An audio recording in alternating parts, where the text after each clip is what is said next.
Oke, lu ngeliat sebuah video di YouTube, ditonton banyak orang, videonya bagus, terus lu ke-trigger untuk ngasih komentar di video tersebut. Pas baca kolom komentar, tiba-tiba lu bete, mood lu langsung buruk dan perasaan lu emosi. Dan gue kira di Indonesia banyak sekali orang yang mengalami hal seperti ini, dan penyebabnya apalagi kalau bukan spam komentar yang mempromosikan judi online. Dan ini sangat-sangat mengganggu, baik buat penontonnya maupun untuk kreatornya.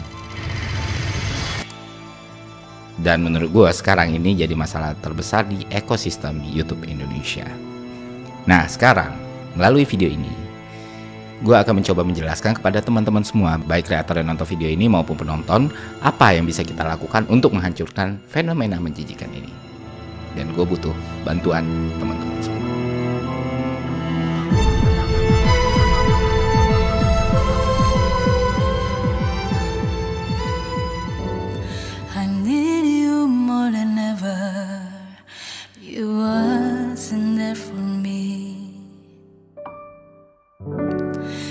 Waiting for you in our bed till you came home at 3. Oke, langsung aja teman-teman. Gue tahu ini harusnya jadi kerjaannya Komdigi ya, atau platformnya sendiri yaitu YouTube gitu, atau bahkan asosiasi content creator yang udah terbentuk sekarang. Tapi ya nggak apa-apa, kita tepikan dulu buat teman-teman. Silakan mengutuk gelap, tapi tetap aja harus ada yang menyalakan lilin, bukan? Nah, gitulah. Nah, sebenarnya di sini ada yang bisa kita lakukan bersama nih untuk memberantas ini semua, karena menurut gue udah terlalu annoying dan mengganggu aja gitu. Ekosistemnya jadi nggak sehat dan pengaruhnya buruk sekali.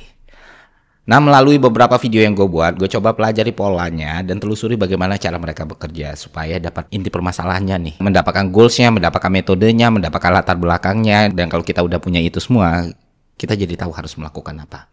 Nah, setelah gue lakukan, akhirnya gue paham kalau secara organik, melalui lu dan gue, tanpa intervensi pemerintah ataupun sistem, ya ini gak akan benar-benar bisa hilang dalam waktu yang instan. Tapi berita baiknya, kita bisa mempermalukan mereka dan membuat mereka rugi. Ya, kita bisa outsmarted mereka gitu.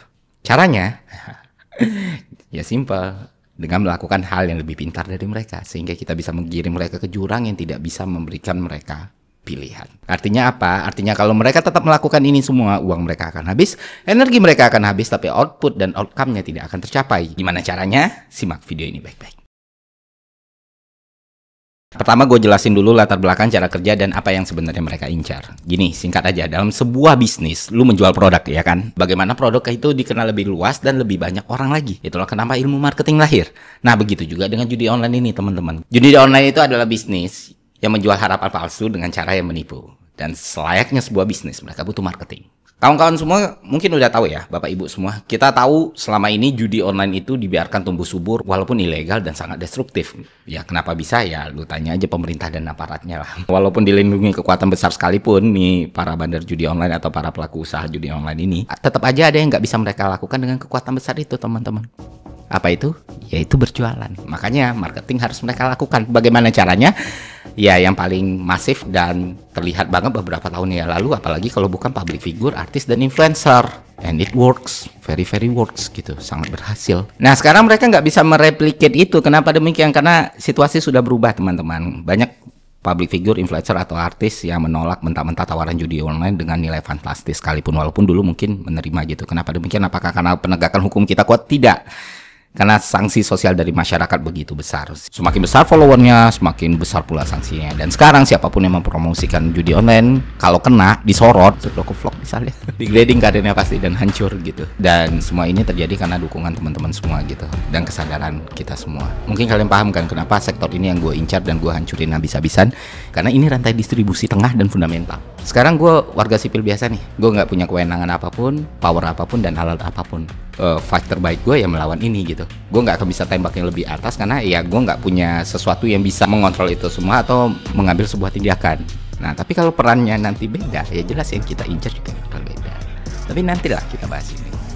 Kita lanjut ke materi ini. Ketika mereka sudah tidak bisa mengutilize para influencer, artis, ataupun public figure ini, kewajiban marketing mereka nggak luntur nih. Marketing harus tetap jalan walaupun usernya sudah banyak. Akhirnya mereka melakukan improvisasi. Nah, improvisasi seperti apa? Ya dengan mengoptimalkan spammer komentar ini, baik dari akun asli maupun bot yang kita temuin seperti saat ini. Sekarang pertanyaannya, bagaimana cara kerjanya? Pertama kita pahamin dulu tujuannya teman-teman. Tujuan dari mereka yang paling utama itu bukan untuk menggait pemain baru, melainkan memaintain user untuk ngasih tahu, oh ini loh situs yang bisa mereka akses. Karena user existingnya kan udah gede banget. Untuk itu spam komentar perlu dilakukan, karena kalau mereka pakai wording yang sama terus-terusan atau pakai link misalnya, YouTube akan otomatis mendetek bahwa itu komentar spam. Makanya kalau kita perhatikan mereka bermain dalam wording nih, entah kata-kata itu disusun dengan emoticon yang terlihat tulisannya seperti apa atau dengan spasi. Dan yang mengerjakan semua ini adalah entitas yang disebut Black Hat Marketing Agency. Ini artinya agensi ilegal khusus menyediakan promosi non-konvensional.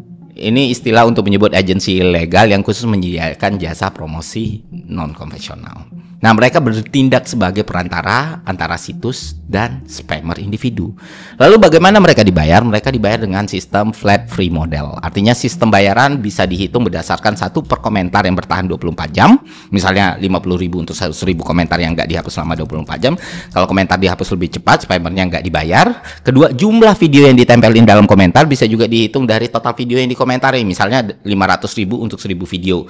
Dan ada bonus yang luar biasa serta berlipat ganda untuk komentar yang berhasil mencapai top komen dari pemberi kerja ini. Ini sindikat dengan leveling tertentu teman-teman. Sejauh penelitian gua ada 3 level nih. Pertama level 1, koordinator utama atau klien. Mereka ini bisa langsung pemilik situs atau pihak ketiga yang di-hire buat promosiin situs. Mereka biasanya nyusun strategi besarnya nih. Pertama tentukan target audience, misalnya target video tutorial judi, musik dangdut, atau konten viral. Terus mereka bikin budget dan skema pembayarannya, bisa tadi kayak flat fee per komentar atau berdasarkan konversi traffic. Nah, setelah mereka udah tentuin, mereka koordinasi ini ke tim bawahnya yang namanya level 2, yaitu middleman atau operator bot. Middleman ini yang ngatur operasional harian, bisa individu dengan akses ke bot yang canggih atau jaringan spammer manual. Mereka yang nentuin berapa banyak sih komentar yang harus lu sebar dalam sehari dan nargetin video-video spesifik, misalnya video yang nggak punya moderasi yang ketat ya. Lalu nge-track komentar mana yang bertahan dan mana yang dihapus. Nah, level ketiga adalah eksekutor atau komentator manual. Ada 2 jenis eksekutor nih teman-teman yang gue teliti. Pertama spammer manual, kedua buat operator. Spammer manual biasanya dibayar buat nyebarin komentar secara manual di ratusan video per hari. Sementara buat operator pakai tool otomatis buat kerjanya lebih cepat. Nah, manual spammer itu lebih sulit dideteksi tapi butuh lebih banyak waktu dan tenaga. Cocok buat komentar yang pengen terlihat lebih natural dan rate-nya juga lebih mahal. Sedangkan buat spammer super cepat, bisa ratusan komentar per menit tapi lebih gampang terdeteksi sama YouTube. Nah, biasanya pemilik situs atau agensi yang akan mengkombinasikan 2 hal ini, teman-teman. Dan mereka ini adalah sindikat yang sangat terkoordinir. Biasanya pakai modal kerja perusahaan gitulah. Dan benar-benar terorganisir. Gue gambarin sedikit cara kerja mereka yang gue tahu. Pertama, setiap hari itu ada briefing harian dari koordinator. Kedua, terus spammer dapat list video target tiap hari lengkap dengan template komentar. Terus mereka disuruh fokus di video tertentu yang lagi viral. Nah, setelah itu mereka lakukan monitoring komentar nih. Jadi middle band-nya nge-track komentar mana yang bertahan selama 24-48 jam. Komentar yang dihapus dilaporkan ke spammer buat di-repost. Terus ada software khusus buat nge-track ini semua. Nah, pembayarannya itu berdasarkan performa, teman-teman. Bayar spammer dihitung dari jumlah komentar yang bertahan, siapa yang bisa sampai ke top komen, siapa yang bisa nge-hijack komen, dan lain sebagainya. Dan seperti yang gue bilang lagi, kalau satu komentar itu bisa menembus top komen, jadi komen paling atas, mereka akan dapat bonus yang sangat luar biasa, berkali-kali lipat dari rate mereka. Dari sini kita udah paham, karena goals utamanya adalah hijacking top komen, mereka fokus bikin komentar yang membuat top komen itu jadi rame. Kalau udah jadi top komen, komentar itu bakal dapat exposure ribuan orang per hari. Caranya ya like dan balas komentar sendiri pakai bot atau akun palsu, biar kelihatan ada interaksi gitu loh. Karena kalau nggak tercapai, ya mereka rugi besar. Semua spam tadi bakal terus ketimbun di bawah, klien nggak bakal happy. Dan makanya spam ini dilakukan supaya chance-nya makin gede. Makanya spam ini dilakukan supaya probabilitasnya semakin tumbuh, dan semakin tumbuh. Sungguh sangat solid, kreatif, rapi, dan terstruktur, teman-teman. Tapi mekanisme segila ini punya satu kelemahan besar, yaitu Ferry Irwandi. Nah, ini solusi gua buat para penonton dan kreator untuk memutarbalikkan keadaan dan menghancurkan bisnis ini secara bersamaan. Oke, pertama gue ulangi sekali lagi, gue disclaimer dulu. Selama nggak ada intervensi dari pemerintah atau YouTube-nya sendiri tidak bertindak, solusi ini nggak akan bisa menghilangkan semua komentar yang ada. Tapi ini bisa sangat mengurangi dan membuat spam ini terlihat sangat menyedihkan, teman-teman. Nah, sekarang kita mulai dulu dari penontonnya. Yang harus dilakukan penonton sebenarnya mudah. Pertama, jangan pernah berinteraksi dengan spam ini. Apalagi yang udah nyentuh top komen. Langsung sikat aja gitu. Kedua, jika lihat komentar-komentar seperti ini dan kalian punya effort dan waktu untuk melakukan sesuatu, ya udah langsung klik tombol paling ujung kanan di komentar tersebut, udah report, terus tinggalin gitu. Ketiga, kalian bisa bantu kreatornya dengan cara komentar di konten yang kalian tonton. Apapun komentar kalian, buruk sekalipun nggak masalah. Karena itu sangat membantu dalam menghajar dan menimbun spam ini dalam-dalam gitu. Nah, keempat, jangan pernah screenshot di media sosial situs-situs yang dimaksud tersebut gitu loh. Walaupun untuk diumpat-umpat. Kenapa demikian? Karena ya emang itu yang mereka mau. Ya, bad publication is still good publication, right? Jadi jangan kasih ruang sama sekali, teman-teman. Nah, sekarang buat kreatornya. Selalu amankan top komen kalian dengan pin. Entah pin komentar kalian sendiri atau pin komentar penonton yang bagus gitu. Langkah sederhana ini udah moto kepala dan tujuan utama mereka. Jadi ketika top komen udah kita amankan, apa yang mereka lakukan semuanya akan tidak bernilai gitu. Atau sia-sia. Karena ya udah. Ketika mereka coba untuk spam, itu akan terus ketimbun sama komentar-komentar lain dari penonton, subscriber, atau orang yang nonton video kalian gitu. Dan tolong ketika buat top komennya, gak perlu bahas judulnya sama sekali. Anggap mereka gak ada. That's it.